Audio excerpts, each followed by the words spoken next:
Bismillahirrahmanirrahim. Assalamualaikum warahmatullahi wabarakatuh.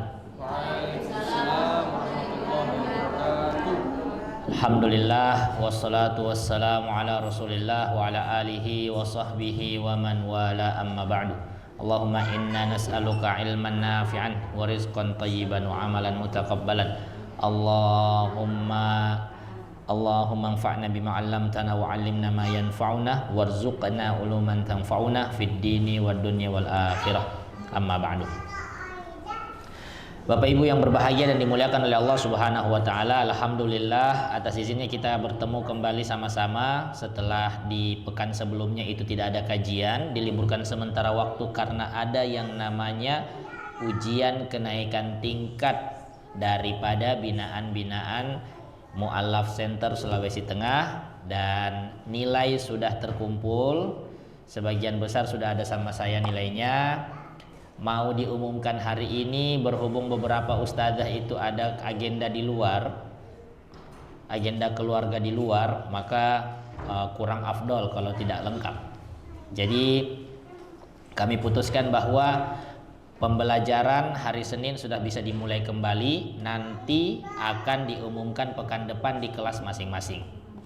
Jadi kami mau masuk di kelas mana Ustadz? Apakah kelasnya masih sama atau sudah kelas baru? Kelas yang sama dulu selama 1 pekan sambil diumumkan, nanti pekan selanjutnya baru masuk ke kelas baru. Seperti itu. Maka tentu semuanya berharap bahwa hasil yang didapatkan adalah hasil yang maksimal. Dari 32 orang yang ikut ujian, harapannya tentu hasil adalah hasil yang paling maksimal. Dan kalau saya lihat dari nilainya, alhamdulillah tidak mengecewakan. Ada yang rata-ratanya itu sempurna, ada yang rata-ratanya itu 90-an ke atas, walaupun ada juga yang rata-ratanya 60, 50, ada juga. Tapi nah, di sini dia.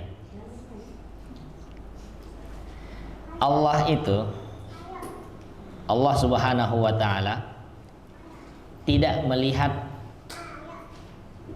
hasil saja. Allah tidak hanya melihat hasil seseorang, tetapi yang dilihat itu apa? Proses.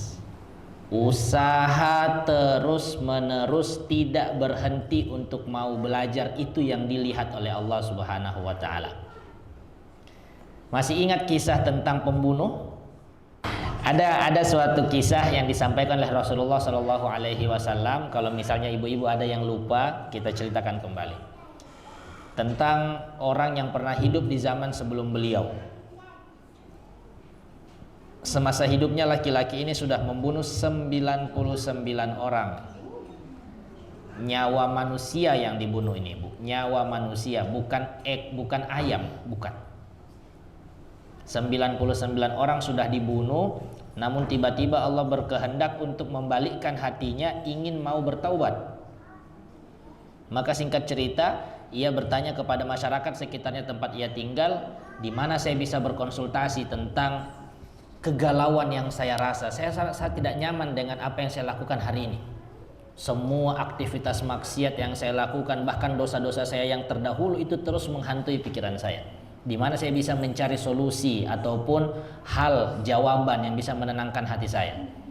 Ditunjukkanlah oleh masyarakat tempat dia tinggal, oh pergi kepada fulan. Kalau kami perhatikan, fulan itu sepertinya rajin ibadah. Maka dia pergi kepada fulan bertanya, apakah masih ada kesempatan bagi saya untuk bertaubat setelah saya membunuh 99 orang? Dia mengakui. Dia berkata dengan jujur tentang kesalahannya. Karena orang ini salah menyampaikan, akhirnya dia langsung bilang, oh terlalu besar dosamu. 99 orang yang sudah kau bunuh, bukan angka yang sedikit atau bukan angka yang kecil. Tidak mungkin kau bisa diterima taubatnya, tidak mungkin. Tidak ada kesempatan, sudah pintu tertutup. Karena yang diajak bicara ini orang patah pensil juga. Bahasa kita di sini ya. Karena yang diajak bicara ini orang patah pensil, dia tidak terima langsung dijudge seperti itu. maka secara spontanitas dia membunuh orang tersebut. Jadi genaplah 100. 100 orang yang dibunuh. Sekali lagi, ini nyawa manusia, bukan ayam yang dia potong. 100 nyawa. Tapi begitulah yang namanya hidayah kalau sudah menyentuh hati seseorang. Masih merasa kurang nyaman dengan hal itu. Dia bertanya lagi kepada masyarakat sekitarnya tempat dia tinggal, siapa orang lain yang kalian anggap ahli agama bisa memberikan saya pencerahan. Ditunjuklah kepada, oh ada lagi satu sana, rahib namanya. Julukannya itu rahib pada masa itu. Kalau rahib mungkin hari ini seperti ustadz atau kiai. Coba kamu pergi ke sana, minta pendapatnya. Pergilah dia ke rahib tersebut. Si pembunuh pergi ke rahib tersebut, kemudian dia bertanya tentang apa yang sudah ia lakukan sejauh ini, yaitu membunuh 100 orang, masih adakah kesempatan untuk diterima taubatnya? Dijawab, masih ada. Tapi dengan syarat. Yang pertama yaitu kamu tinggalkan desa tempat yang kamu tempati sekarang. Jangan lagi menetap di desa itu. Karena memang lingkungannya nggak memungkinkan untuk kamu mau bertobat.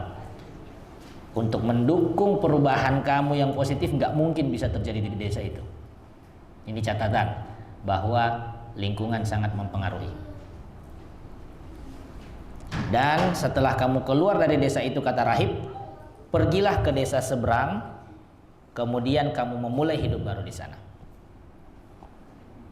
Akhirnya orang yang sudah disampaikan ini bersemangat untuk pergi. Tapi di tengah jalan meninggoy. Di tengah jalan meninggal. Belum sampai yang bersangkutan ini di desa tempat yang dibilang oleh rahib, belum sampai. Baru di tengah jalan. Maka Rasulullah bercerita, melanjutkan ceritanya, bahwa Allah menurunkan 2 orang malaikat untuk bertugas mengambil ruh si pembunuh ini. Yang satu malaikat rahmat, yang satu malaikat azab. Malaikat rahmat ingin mengambil ruhnya dengan alasan bahwa orang ini dia meninggal dalam keadaan sedang mau bertaubat. Perhatikan, sedang bertaubat. Tidak cukup cuma niat. Amal soleh itu tidak cukup cuma niat. Tapi Pak Ustadz, kan ada hadis yang bilang bahwasanya kalau sudah niat sudah. Iya betul. Memang ada hadis yang menyebutkan bahwa kalau seseorang sudah berniat amal soleh sudah ditulis 1 pahala. Tapi yang mau jadi pertanyaannya adalah, apakah 1 pahala itu cukup untuk menutupi dosa-dosa kita yang banyak? Jadi mau sampai kapan kita cuma niat saja? Yang penting sudah niat Ustadz. Yang penting sudah niat. Terus saja niat. Tidak pernah eksekusi, terus saja niat. Padahal Allah sudah bilang kalau misalnya lanjut eksekusi lewat lisan Rasulullah, kalau misalnya lanjut eksekusi bisa dikasih mungkin 3 pahala, 7 pahala, atau sampai 1000 pahala, lebih banyak. Maksudnya langsung dikerjakan juga amal soleh tersebut, tidak cuma berhenti di niat. Kita sadar dosa kita banyak. Betul? Ada yang menyadari bahwa Ustadz kayaknya saya bersih-bersih saja.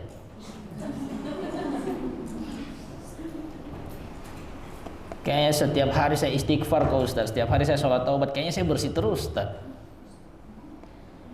Ini luar biasa kalau ada yang seperti itu. Berarti kita semua sepakat Bapak Ibu, tidak ada satupun kita yang hari ini itu betul-betul dikatakan bersih dari dosa. Setiap hari mungkin kita itu melakukan dosa, entah kita sadar atau tidak sadar. Ingat, dosa itu pasti dicatat.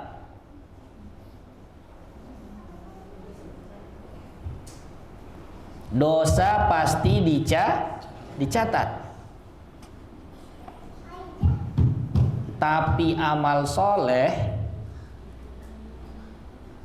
itu belum tentu diterima. Kadang-kadang mau beramal soleh sudah dilakukan tercampur dengan riya. Amal soleh sudah dilakukan tercampur dengan ujub. Amal soleh sudah dilakukan, tidak ada riya, tidak ada ujub, tapi beberapa hari kemudian bikin dosa yang membuat Allah menghapuskan pahala sebelumnya. Emang bisa Ustadz pahala dihapus? Bisa. Baca tafsirnya di Al-Quran, Bu. Bisa.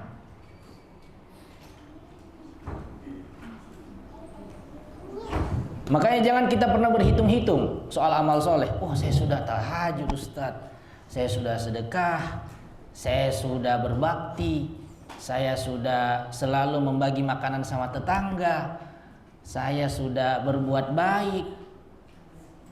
Kita tidak tahu yang mana yang diterima, yang mana yang tidak, yang mana terhapus. Kita nggak tahu. Jangan pernah merasa aman. Usi nafsi wa iyyakum. Usi nafsi wa iyyakum. Saya ingatkan diri saya sendiri dan juga semuanya. Jangan pernah merasa aman dengan amalan kita. Karena dosa itu pasti tercatat, namun amal soleh itu bisa menghilang. Jadi bagaimana harusnya kita lakukan, Ustaz?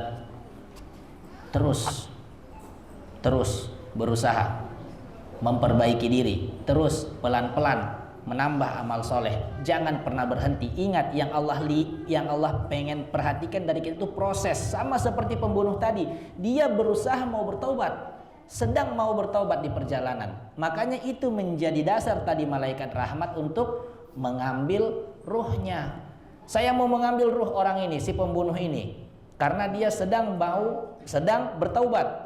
Walaupun belum sampai di tujuan, belum melakukan ibadah sama sekali, tapi dia sudah mau bertaubat atau sudah bertaubat dalam proses. Oh, dijawab sama malaikat azab. Tunggu bro. Ente lihat ini. Ini dia punya buku catatan. Buku catatan amal. Coba ente lihat di mana dia pernah berbuat kebaikan selama hidup. Ente lihat dulu. Memang betul, saya akui dia sekarang ini mati dalam kondisi mau bertaubat. Tapi sebelumnya, coba bandingkan lebih banyak amalan solehnya atau dosanya. Saya punya catatan semuanya. Ibarat kata malaikat azab bilang gitu. Wah, tidak terima juga malaikat rahmat. Aduh, jadi bagaimana ini? Saya juga tidak mau. Karena kita sama-sama diperintahkan di sini untuk bertugas, tidak selesai perdebatan itu. Allah turunkan malaikat ketiga untuk menjadi penengah. Sudah, stop. Tidak usah bertengkar. Begini saja. Saya mendapatkan perintah dari Allah, kalian disuruh mengukur jenazah orang pembunuh ini. Kalau jenazahnya lebih dekat kepada desa yang dia tuju untuk bertaubat, maka dia milik malaikat rahmat. Namun sebaliknya, kalau jenazahnya itu lebih dekat kepada desa pertama dia tinggali, maka dia milikmu wahai malaikat azab. Disitulah mukjizat Allah bekerja. Disitulah Allah menurunkan rahmatnya.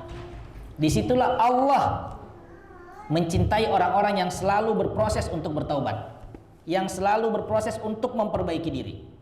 Tidak peduli bagaimana masa lalu Anda.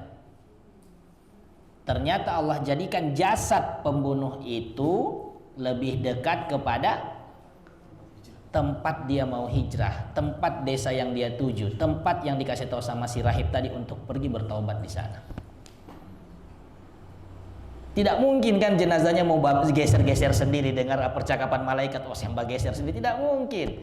Semua itu sudah di atas ketentuan Allah Subhanahu wa taala. Maka lewat hadis tersebut kita mendapatkan banyak sekali pelajaran untuk dijadikan sebagai pegangan hidup. Pertama yaitu lingkungan. Perhatikan lingkungan, ya Allah. Penting lingkungan itu. Mempengaruhi bagaimana pola pikir kita, bagaimana tingkah laku kita, itu penting itu lingkungan. Yang kedua yakni terus berproses. terus berusaha memperbaiki diri. Jangan merasa cukup dengan amal soleh. Ingat yang tadi saya bilang, dosa kita pasti dicatat. Amal soleh kita itu bisa saja terhapus yang lainnya. Belum tentu semua diterima. Kadang ada yang riaknya, kadang ada ujubnya, kadang sudah diterima terus bikin dosa lagi malah dihapus. Dan kita tidak tahu yang mana yang terhapus, yang mana yang diterima. Jadi terus, ulangi terus menerus amal soleh itu. Dua pelajaran itu penting sekali untuk kita jadikan sebagai pegangan hidup. Bapak Ibu yang berbahagia dan dimuliakan oleh Allah Subhanahu wa taala. Berbicara tentang lingkungan. Hari ini tuh saya melihat bahwa semakin kemari, semakin kesini, semakin banyak pembahasan-pembahasan di jagat Nusantara ataupun di dunia global secara umum tentang isu mental health. Orang banyak yang depresi, orang punya kecemasan berlebih, orang gila tambah banyak. Kemarin saya sholat di salah satu masjid di Kota Palu, masjid sekolah. Kebetulan saya masbuk.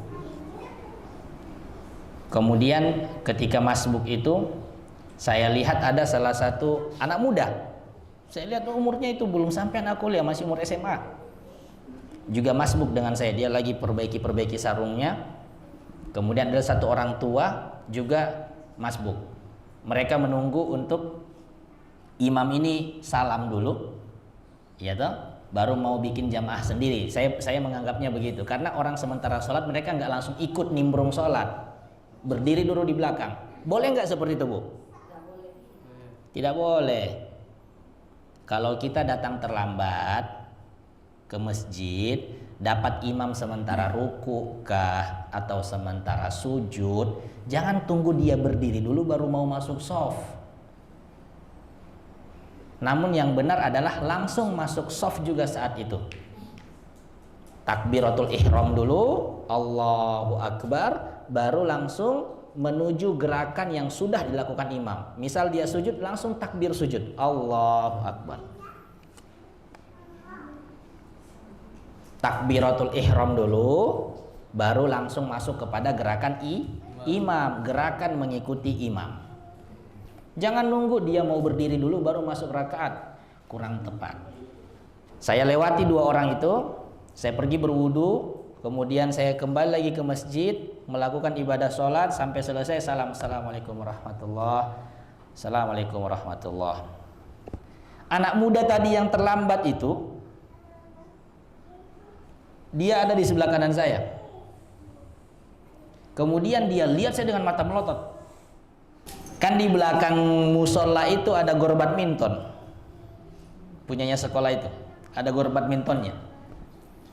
Ada bunyi orang cit main badminton, gitu. Biasa kalau orang main badminton itu kan kalau lagi seru-serunya langsung keluar teriak, woi, gitu toh. Ketika orang teriak di belakang, woi, langsung dia berdiri, Allah, saya bilang, oh tidak waras ini orang, saya bilang tidak waras. Dan kalau dilihat dari umurnya, itu masih umur SMA. Kalau kita mau bandingkan dengan mungkin di masa-masa 10 tahun yang lalu atau mungkin 20 tahun yang lalu, sedikit kita dapatkan orang gila itu sedikit. Tapi hari ini la haula wala quwata illa billah, yang tua ada yang gila, yang muda ada yang gila, seakan-akan depresi itu tidak mengenal usia sekarang. Itu menandakan bahwa jiwa manusia semakin hari itu semakin rapuh. Sampai-sampai mudah untuk depresi, mudah untuk memiliki kecemasan berlebih. Jangan bertahan pada circle yang membuat Anda selalu cemas. Tinggalkan circle tersebut, ganti circle yang baru. Karena tidak enak gitu. Orang punya kecemasan berlebih, turunnya kepada pencernaan. Asam lambung naik, makan tidak nyaman, minum tidak nyaman, tidur tidak nyaman, dikit-dikit mual, tidak enak sekali.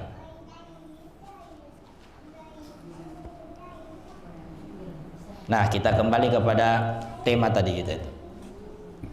Bahwa ternyata jiwa manusia semakin kesini itu semakin rapuh, semakin mudah untuk depresi. Kenapa bisa begitu, Ustaz?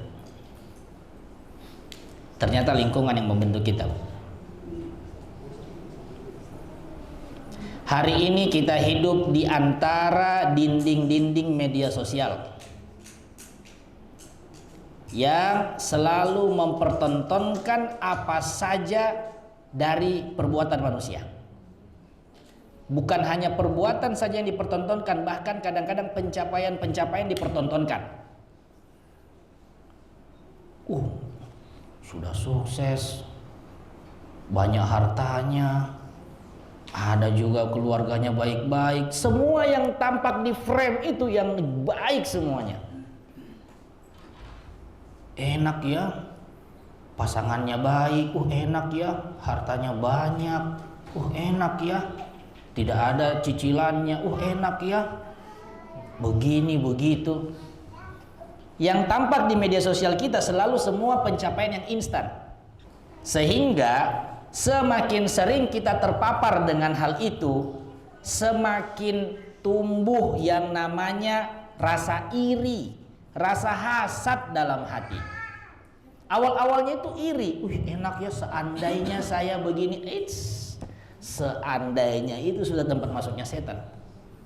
Awalnya seandainya, lama-lama tumbuh menjadi hasad. Hasad itu sudah lebih parah daripada cuma iri. Hasad itu tidak senang kalau orang lain lebih baik daripada dia. Dan berbahayanya, hasad itu bisa menghabisi amalan seseorang seperti api memakan kayu bakar. Ibu lihat kayu bakar biasa dipakai masa kaledo itu. Amal soleh itu dikatakan oleh Rasulullah SAW akibat hasad memakan amal kebaikan kita, memakan amal soleh kita seperti api yang memakan kayu bakar. Itu kita kalau masa kaledo awalnya kayunya besar, berisi, dimakan api perlahan-lahan jadi hitam, dari hitam itu nanti lama-lama jadi abu. Itu hasad itu. Makanya Rasulullah SAW kasih tips, kalau mau bahagia jangan lihat orang lain. La tanzuru ila man huwa fauqakum. Jangan selalu melihat kepada orang yang lebih daripada kita. Ini bagus ya, sudah ada mobilnya. Saya sudah bertahun-tahun kerja masih motor saja. Hujan kehujanan, panas kepanasan. Ini enak ya, pasangannya baik, kayak mesra sekali suami istri. Dilihat selalu postingannya mesra, tiba-tiba besok bercerai. Jangan lihat ke atas, tapi lihat ke bawah. Lihat kepada orang-orang yang lebih kurang daripada kita. Coba seandainya Bapak Ibu, seandainya hari ini langsung mati listrik. Mati listrik, tidak ada HP, tidak ada internet.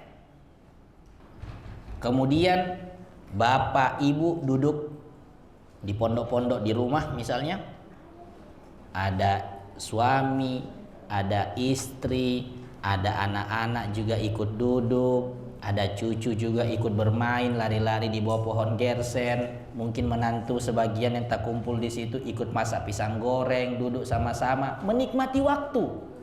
Tidak ada listrik, tidak ada gawai, tidak ada HP. Kemudian tiba-tiba terucap, alhamdulillah kita masih sama-sama leh. Itu nikmat. Nikmat itu.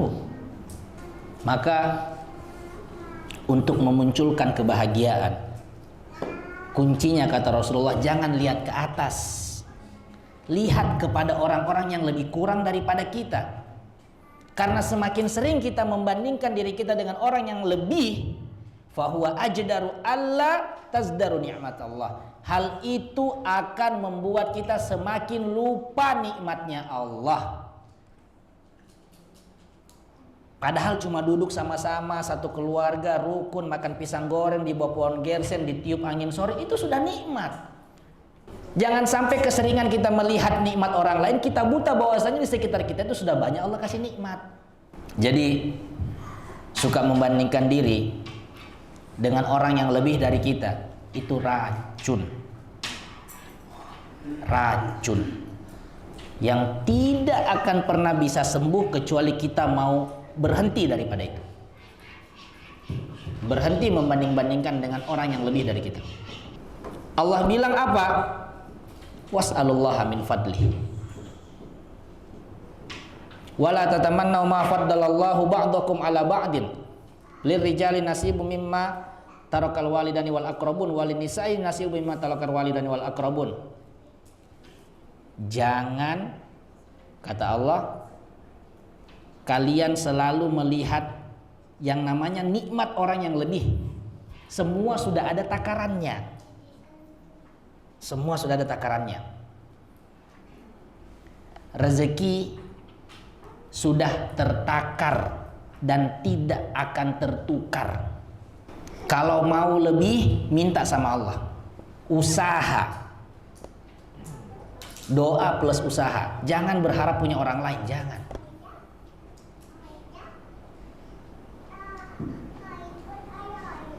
Kita tidak pernah tahu proses yang sudah dijalani orang itu. Masing-masing ujiannya beda, Bu. Sering kita dengar orang punya banyak harta, tidak ada anak. Punya banyak harta, rumah tangganya kacau. Ada juga anaknya banyak, hartanya tidak ada. Jadi semua sudah Allah kasih sesuai porsinya. Ujiannya beda-beda. Jangan selalu kita membandingkan dengan orang yang lebih di atas kita. Ya Allah, nauzubillah. Istighfar langsung kalau tiba-tiba muncul perasaan seperti itu. Namanya juga manusia, kadang-kadang hilaf. Tapi kalau tiba-tiba muncul langsung astagfirullah. Hal ini bisa menutup mata hati saya dari melihat banyaknya nikmat Allah yang sudah Allah berikan. Jadi tidak usah jauh-jauh mau mencari kebahagiaan itu kemana, tidak usah jauh-jauh. Oh, mau harus berlibur ke Paris dulu Ustaz, saya sekeluarga baru bisa bahagia. Paris. Kayaknya Ustaz saya ini mesti kayak keluarganya artis ini, sering-sering tiap tahun berlibur ke luar negeri baru bisa bahagia. Saya rasa ya Allah. Tidak usah jauh-jauh mencari kebahagiaan. Kebahagiaan itu muncul dari dalam hati yang selalu penuh syukur. Lihat anak-anak, oh, dikasih tahu tidak badengar, pusing, mau marah, lihat lagi postingan orang, coba lihat ini anaknya, bagus, rajin. Ibu, orang di luar sana itu sudah kasih keluar 100 juta lebih, ratusan juta dia kasih keluar untuk bisa punya anak, tidak bisa. Ini urusan rahim ini, murni sana punyanya Allah. Kalau Allah belum berkehendak, belum Allah kasih, biar mau dokter paling jago yang bikin itu barang. Ya, daripada ibu capek pikir anak ibu yang nakal, ibu bersyukur, Allah masih dikasih anak. Orang sana di luar sana mau cari anak sampai investasi ratusan juta, miliaran, tidak bisa juga jadi anak. Syukuri. Tiap hari pergi kerja, pulang kerja dengan motor yang sudah dipakai puluhan tahun. Lihat mobil lewat, jer. Kapan saya punya mobil, Atau mungkin, enaknya orang kalau naik mobil ini pergi kerja.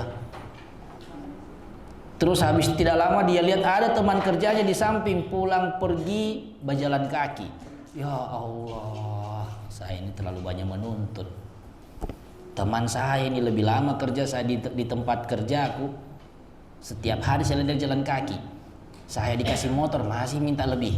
Alhamdulillah ya Allah, terima kasih sudah cukup ini. Kalau mau dikasih juga, alhamdulillah saya terima juga. Tapi saya sudah berhenti untuk membandingkan diri saya dengan orang lain sudah. Ternyata kebahagiaan itu tidak perlu dicari jauh-jauh sampai di Paris. Tapi kebahagiaan itu lahir dari hati yang penuh syukur. Kalau sudah mulai banyak syukurnya, disitulah Allah menunjukkan kasih sayangnya lebih sama kita. Allah bilang dalam Al-Quran, la in syakartum la azidannakum. La in syakartum la azidannakum. Bersyukur dulu, baru saya tambah. Bukan dibilang saya tambah dulu supaya kamu bersyukur. Ibu, kita ini manusia, setelan pabriknya, kata Rasul, tidak pernah berhenti berharap tentang urusan dunia sampai debu itu masuk ke dalam mulut. Maksudnya apa Ustadz? Sampai kita mati. Dikasih mobil, dikasih sepeda, minta motor. Dikasih motor, minta mobil. Dikasih mobil, minta helikopter. Dikasih helikopter, minta jet pribadi. Tidak pernah ada habisnya kalau mau diikuti semua nafsu duniawi itu. Yang bisa membuat dia berhenti cuma satu, kematian. Begitu setelan pabriknya kita. Kecuali orang-orang yang bersyukur. Orang-orang yang memiliki hati, kata Rasul, qanaah. Qanaah. Qanaah itu bahasa Jawanya nerimo. Merasa cukup dengan yang dikasih. Masya Allah. Masya Allah. Masya Allah. Biasakan selalu ketika kita melihat ada orang lebih lebih dari kita, lebih hartanya kah, lebih kebaikannya kah, lebih apa-apanya, selalu mulai dari Masya Allah. Masya Allah. Anda berharap, ya Allah, saya sudah berbuat kebaikan, konsisten terus, sudah ini, tapi kok kenapa tidak berubah-ubah hidupku? Jangan langsung minta cash. Allah tidak bohong, Allah tidak tipu-tipu kita, Bu. Allah tidak tipu-tipu kita. Kalau Allah sudah bilang akan ditambah, pasti ditambah. Cuma mungkin tidak langsung sama kehidupan kita. Bisa jadi itu investasi buat anak-anak atau kita terima ketika sudah meninggal. Jadi jangan selalu bermental pedagang kalau mau beramal soleh itu. Saya kasih, secepatnya kembalikan ke saya feedback. Tidak bisa begitu. Suka-suka Allah mau kasihnya kapan? Andainya Allah mau bersikap demikian juga, kamu sekali buat dosa langsung saya kasih masalah. Oh, selesai gitu. Tapi kan tidak begitu. Maka jangan juga kita menuntut yang tidak masuk akal kepada Allah Subhanahu wa taala. Bapak Ibu yang berbahagia dan dimuliakan oleh Allah Subhanahu wa taala. Masih ingat pahala orang sabar? Masih ingat pahala orang sabar? Karena rasa syukur itu selalu identik dengan sabar. Rasa qanaah, cukup, itu selalu identik dengan sabar. Maka saya mau ingatkan kembali, apa pahala orang yang selalu bersabar? Orang yang memilih untuk bersabar.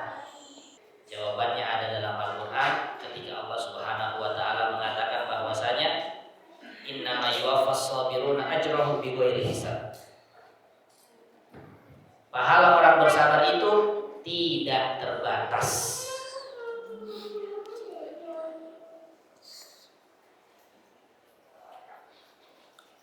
Nikmat yang diterima orang yang selalu memilih untuk bersabar atas apa yang dia miliki, bersyukur atas apa yang dia miliki, dan bersabar atas hal itu tidak terbatas.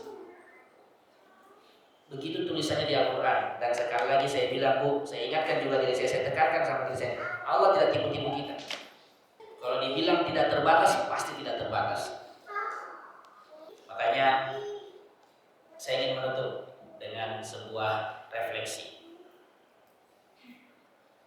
bahwa alangkah baiknya, alangkah indahnya jika dalam sebuah keluarga itu setiap hari ada momen di mana kita bisa kumpul sama-sama. Mungkin waktu mau makan malam, pulang dari kantor, pulang dari sekolah, makan malam sama-sama.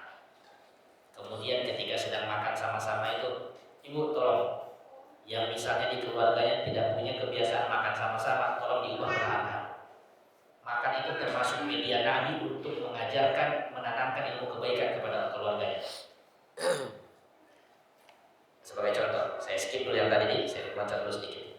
Sebagai contoh, Ibu tahu adab makan? Hadis yang menjelaskan adab makan, hadis yang menjelaskan adab makan itu adalah hadis dari Umar bin Abi Salamah. Beliau dulu pernah dalam suatu kejadian duduk sama Nabi Shallallahu Alaihi Wasallam makan. Kebiasaan orang Arab itu kalau makan satu nampan bersama toh. Umar ibnu Abi Salamah waktu itu masih anak kecil. Siapa Umar ibnu Abi Salamah? Umar ibnu Abi Salamah ini anak tiri. Jadi Nabi menikahi Ummu Salamah, tapi sudah bawa anak Ummu Salamah. Namanya Umar. Anak tiri berarti ya. Gitu? Anak sambung supaya bakunya mau kita punya bahasa. Anak sambung berarti, anak sambungnya Rasulullah. Ketika itu Rasul sedang makan bersama dengan para sahabat orang-orang dewasa lainnya. Umar anak kecil, tangannya itu kesana kemari pengen ambil, yang sana ada ayam, yang sini ada daging, sana ada kentang goreng. Langsung ditegur sama Nabi Shallallahu Alaihi Wasallam. Ya gulam, nah, samillah, wakul biyaminik, wakul mimma yalik. Adab makan itu nak 3. Sebelum makan baca bismillah, makan pakai tangan kanan, makan ambil yang paling dekat dengan kamu. Itu cara Nabi mengingatkan anak Umar bin Abi Salamah. Kemudian Umar bin Abi Salamah berkata begini, famadalatil qati'ati ba'd. Beliau menjelaskan kepada murid-muridnya, sampai hari ini kalau kalian lihat saya makan, tidak pernah berubah dari semenjak dahulu Nabi menegur saya waktu kecil. Saya penasaran dengan hadis itu. Saya cari umur Umar bin Abi Salamah berapa. Tertulis di situ 85 tahun beliau sampai wafat. Umurnya 85 tahun. Maka kemudian saya coba bandingkan, gulam itu biasanya kalau dipakai dalam bahasa Arab sebutan untuk anak-anak sebelum usia balik. Usia balik dalam fikih itu sekitar umur 7 sampai 11 tahun. 7-10 tahun begitu. Berarti saya coba berasumsi bahwa Umar ini ditegur ketika dia usianya 5 tahun. Antum bayangkan 80 tahun setelahnya masih terus diingat itu sabda Nabi. Masih terus dipraktekkan, 80 tahun bertahan selama umurnya. Ditegur umur 5 tahun tentang adab makan, baca bismillah, pakai tangan kanan, ambil yang paling dekat. Kemudian hadis tersebut diriwayatkan lagi beliau kepada murid-muridnya, diriwayatkan oleh Umar kepada murid-muridnya dengan menyebutkan, hingga hari ini begitu terus makanku, tidak pernah berubah. Berarti saya coba berpikir 80 tahun ini beliau terus lakukan. Nilai itu ditanamkan lewat apa? Makan bersama. Maka kalau misalnya ada di antara bapak ibu yang keluarganya masih belum membiasakan makan bersama di rumah, saya bilang coba dirubah pelan-pelan. Dirubah pelan-pelan. Karena Nabi menggunakan media makan bersama itu untuk menanamkan kebaikan. Seperti Nabi menanamkan kebaikan kepada Umar bin Abi Salamah, dan terus dilakukan kebaikan oleh anak tersebut sampai umur 80 tahun. Selama 80 tahun setelah. Penting itu, momen makan bersama itu penting. Itu penting. Jadi yang saya ingin sampaikan adalah bahwa jika dalam momen kita makan sama-sama dengan keluarga, coba ayo sama-sama kita mulai hari ini dan seterusnya. Saat momen tersebut terjadi, kita langsung mulai bertanya kepada suami, kepada anak-anak tentang sebuah pertanyaan, apa yang bisa kita syukuri hari ini? Sudah bersyukur apa kita hari ini? Alhamdulillah. Kalau misalnya pusing, apa mau disyukuri? Ibu ingat saja, ibu pergi antar sekolah anak ketiga, naik motor sendiri 2 orang di bonceng ini, pulang kemarin masih selamat, itu nikmat loh. Bu, bapak, pandai bersyukur itu dilatih, perlu dilatih. Makanya Allah memberikan ayat khusus dengan itu. Yaitu ayatnya apa? Rabbi auzi'ni an ashkura ni'mataka allati an'amta 'alayya wa 'ala walidayya wa an a'mala shalihan tardahu wa aslih li fi dzurriyyati inni tubtu ilaika wa inni minal muslimin. Oke, saya bilang tadi syukur itu perlu dilatih. Karena begitu Allah kasih tahu kita dalam Al-Quran. Ayatnya, Rabbi auzi'ni, ya Allah karuniakanlah kepadaku. Ucapan karunia itu kan kita meminta, terus menerus berdoa. Berarti memang syukur itu tidak bisa cuma satu kali. Terus berulang-ulang diminta sama Allah, ya Allah jadikan saya hamba yang pandai bersyukur. Ya Allah jadikan saya hamba yang pandai bersyukur. Ya Allah jadikan saya hamba yang pandai bersyukur. Selalu begitu.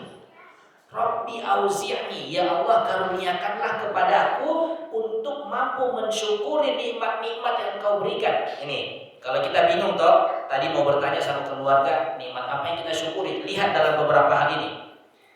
Nikmat yang diberikan kepada diri kita, satu. Nikmataka alayya, nikmat yang diberikan kepada kedua orang tua kita, wa ala walidayya, dua. Ya toh?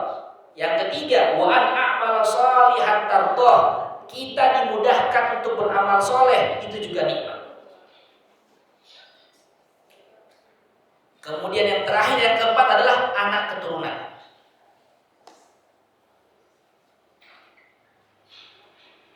Jadi selalu perhatikan dalam diri kita untuk bisa bersyukur itu, lihat di empat hal itu.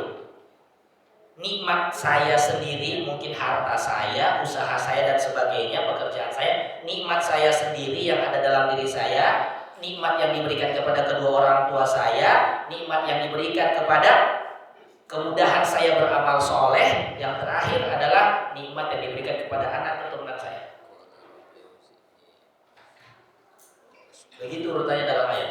Rabbi auzi'ni an ashkura ni'mataka allati an'amta alayya wa ala walidayya wa an a'mala shalihan tardah wa aslih li fi dzurriyyati, perbaikilah ya Allah selalu ada keturunanku. Inni tubtu ilaika, saya berserah diri, saya minta ampun ya Allah. Kadang-kadang saya masih suka keseleo, lidahnya tidak bersyukur. Kadang-kadang saya masih selalu membanding-bandingkan diri dengan orang lain. Kadang saya masih suka itu iri dengan pencapaian orang lain. Ini tuh betul ilaika, saya minta ampun ya Allah, saya minta ampun. Wa inni minal muslimin, dan saya termasuk orang-orang yang berserah diri. Baik.